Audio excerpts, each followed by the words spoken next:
Hello folks, this is a quick teaser, the first few minutes of my most recent podcast episode. The full episode is available only on Patreon. Go to Patreon and type Mr. Smelly and you will find me, or follow the link in the description of this video. It is a little teaser for you, and if you like what you hear, you can hear an exclusive weekly podcast, full episode around about half an hour each, on Patreon. Join me there and become a channel member if you would like to. Also, please don't forget that I am now proud to be sponsored by the Decant Boutique, my favourite USA-based sampling site. Go to decantboutique.com and use the code MrSmelly10 for 10% off across the site. If you're in the UK, I'm equally proud to be sponsored by Fragrance Samples UK, an amazing range of fragrances there for UK customers, and that code MrSmelly10 gets you 10% off there too. Hello and welcome to the latest episode of the Mr. Smelly podcast. Welcome back, and hello to all my lovely Patreon members. It is so great to have you here, and thank you for being on the Patreon. So guys, this week I might cover a couple of different topics, but I'm going to kick off with the live stream topic. I hope that's of interest to some of you. Scent of the day today actually has been very simple. I've been wearing Jimmy Choo Man Ice. It's been actually kind of a kind of crappy, cloudy, slightly rainy May day here, not that warm. Britain can be very mixed in springtime, and yeah, but Jimmy Choo Man Ice would be a great summer fragrance choice. It is widely compared to the Dior fragrance Dior Homme Cologne. I think I got that right. There's so many flankers of that. Dior Homme Cologne, which has this lemonade-like smell, and so does Jimmy Choo Man Ice. Quite affordably available, under £40 for 100ml, and it's really nice, kind of simple. It's not the most complex and challenging or thought-provoking or enigmatic perfume, but it really does work well when you just want to smell fresh, clean and citrusy. So I do recommend Jimmy Choo Man Ice wherever you are for a great cheapie. So I think I've come to the end of the road yet again with the live streams. I keep sort of almost giving up on live streams and then getting drawn back into them. So I just want to talk about that subject a little bit, and it ties in with toxicity as well, because there is a lot of toxicity. As you may have noticed if you've watched many YouTube live streams, some elements of the world of YouTube live streams do seem to be contaminated with a high degree of animosity, toxicity, resentment, mockery, self-loathing, and all these kind of lovely things which very few of us really want more of in our life. So the live streams, how and why on earth did I start doing them? Let's think about that first of all. Way back when I first started YouTube, and in the early days I was with Claire from the Smurfy Girly channel, and we used to occasionally do a Facebook kind of live stream, which was just available, I think, to people in the fragrance, what was it called? Fragcom UK Facebook group. So that was not on YouTube. I think we may have done one or two on live stream on YouTube. I don't even think we did. So I think that was just Facebook. And then it really wasn't until 2021, around about September 2021, that I first did a YouTube live stream.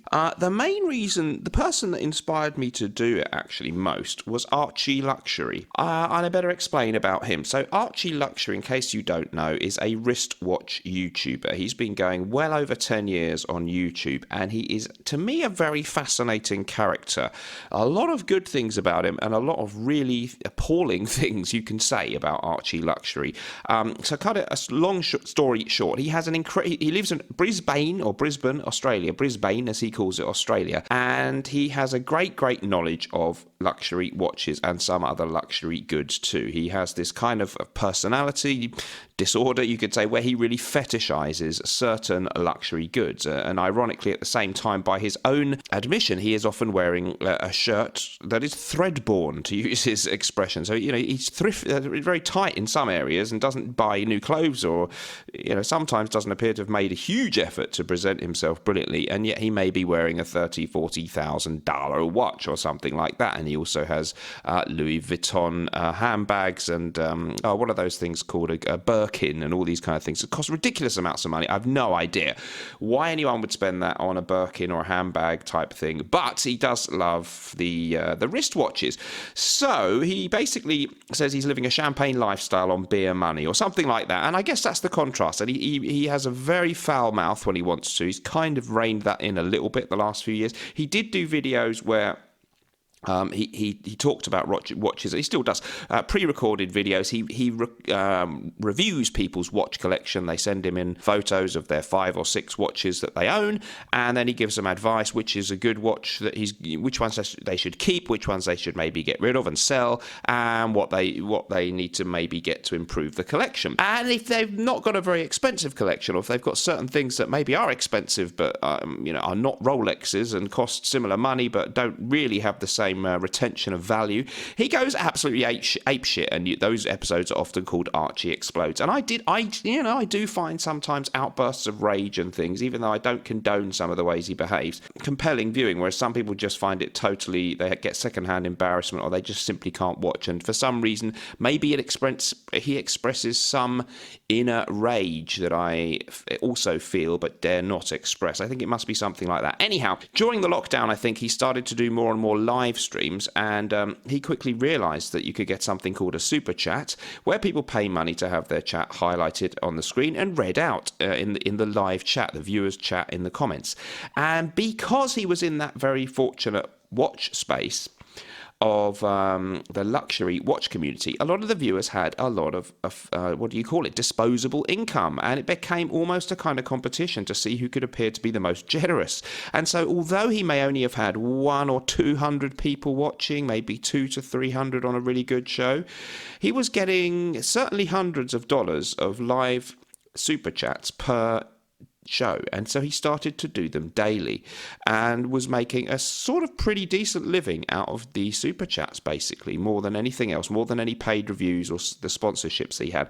And this is a channel, he's actually got a separate live stream channel, separate to his 2 other channels. He has one called Paul Pluter, where he mainly does the paid watch reviews. I think that's his actual real name, or what he claims it is. And another one called the Archie Luxury channel, which sort of touches on watch stuff quite a lot, but does other topics a little bit too. And then he has a separate live stream channel, which only has, so the main Archie Luxury one, I think, still only has like 60,000 subscribers, and he maybe only gets a couple of thousand views on a video. So this channel is not mega successful. With the greatest respect to him, the videos really are lacking in any element of planning. They seem to be just one take, whatever comes into his mind. The video quality is okay, but not outstanding, and there's no editing or anything. There is a lack of format or focus or direction or really compelling reasons to pick that channel, other than if you really find his slightly insane at times, intriguingly insane personality somehow draws you in. But so he's by far not the biggest watch YouTube channel, or even anywhere near. I guess you could say that he's a bit like Mr. Smelly then in the fragrance world, and indeed he is. Hopefully, I think we're very different personalities. I have had him on my live streams a few times, but we'll come to that. Anyway, so on the YouTube live streams, it's absolute chaos. There's always drama in their community. There are various different feuds and things going on, but he's consistently made a good, decent living out of people super chatting him.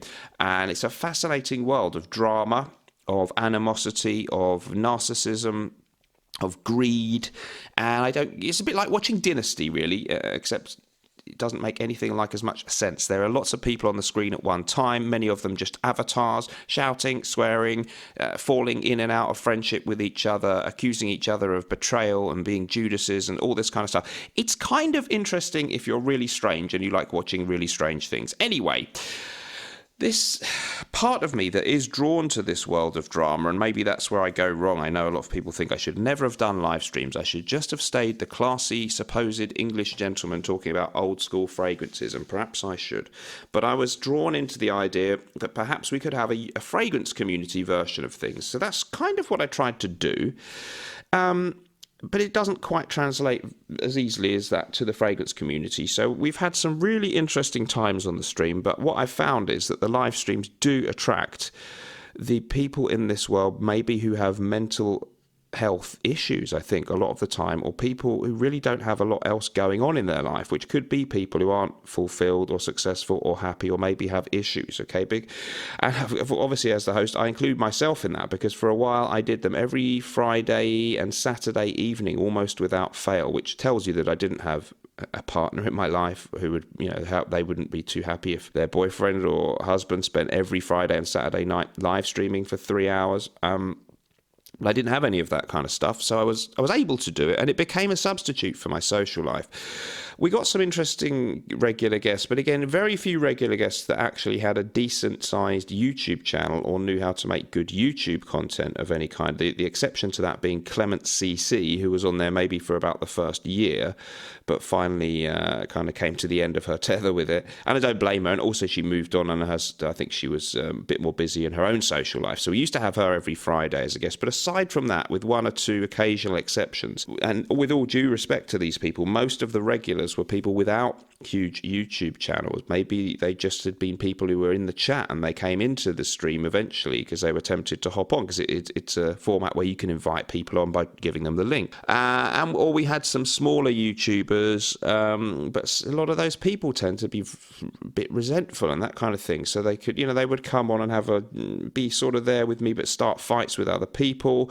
And a lot of them had some very politically incorrect kind of ideas and that kind of thing. It was a little dodgy, but we did have some fun. There were some funny moments. On the super chat thing then,